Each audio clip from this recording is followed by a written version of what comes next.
Hello violiners, and welcome to my calcifeyed channel where I'm talking about my John Jordan violin, which I recently purchased.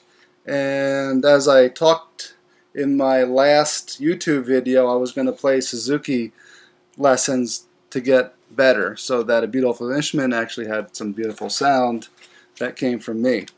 So that didn't necessarily happen yet. I have all the Suzuki books and I have all the Suzuki tapes and the piano music, so I can play duets with myself if I wanted to record them. But what I decided to start with is this book called A New Tune a Day for Violin. And so it was actually an interesting book because I opened it up and I got to lesson 2 in the book, and what was interesting is that I saw an F sharp. So that was really interesting to me because I was a piano player for about 4 or 5 years now, and the scale that I play over there starts in C. I played C, D, E, F, G, A, B, C. I ignored the black notes, I didn't play sharps, and I didn't play flats. When I started, I just played all white notes, so no sharps, no flats. So it was interesting to pick up this book, A New Tune a Day for Violin, and to see an F sharp in lesson number 2. I thought, wow, that's pretty advanced. But what happened was I realized that when I went to my violin, the lowest string on the violin is a G. And so when you look at a scale that's rooted in G, the notes are G, A, B, C, D, E, F sharp, G, because you're playing a different scale than the C scale. So that was really kind of intriguing to me, very mysterious but very interesting. I did learn some music theory as I was taking piano lessons for a few months, but that got me to fall asleep. I didn't really like all the worksheets. I didn't like doing all that stuff. I'm mostly a player that plays by muscle memory, by memorization, and that's how I play. But of course, the longer you play, the more difficult the pieces become, and you need the music theory to help you memorize music more efficiently. Now, what I've done today is to kind of show you one of my tips, one of my secrets of how I learn the basics of violin, and that's really with my Peterson strobe tuner.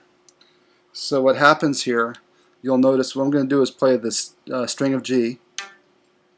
And when I play the string of G, you'll notice that the strobe on the left-hand side there kind of slows down there. And it looks like it's a little flat because when it strobes down, what that tells you is that the string is a little flat. When it strobes up, it tells you that the string is a little sharp. Now if I'm playing the A on the first string and my finger is on the A and it strobes down, then it means my finger is in the wrong place and I'm kind of flat. If I see it strobing up, then I realize my finger is too high and I'm playing too sharp. So I've really enjoyed this device to help me learn how to play the correct notes on the violin. So I hope you enjoy the scale I'm going to play, and then I'm going to come back and tell you what song I'm going to leave you with for today. So enjoy this scale.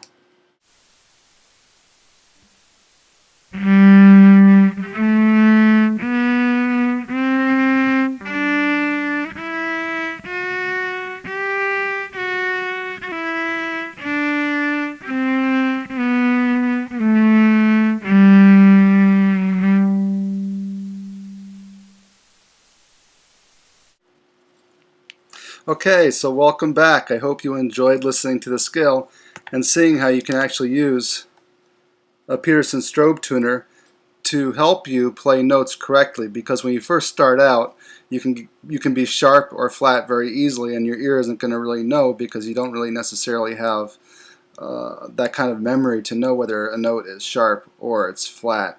And so when you have something like the Peterson strobe tuner helping you out, you'll be playing in tune and it will sound much nicer. So as I go out today, what I'm going to do is I'm going to play something from A New Tune a Day for Violin. Now what I did is I just went to the beginning of the book, lesson 3, and I wanted to play something that everyone knew. And so basically I'm going to play Merrily We Roll Along, and you can see the first note there happens to be an F sharp. And so that was the whole theme of today's video, was how I encountered the F sharp, and it seemed very mysterious and it was very intriguing. And then I learned that the F sharp really wasn't very mysterious on a violin, because the first string on a violin, the open tuning, happens to be a G. And when you look at the scales, when the scale is rooted in G, then you have an F sharp in that scale. So I hope you enjoy Merrily We Roll Along as the video rolls out, and thank you for stopping by and watching my video. I enjoyed having you. Bye.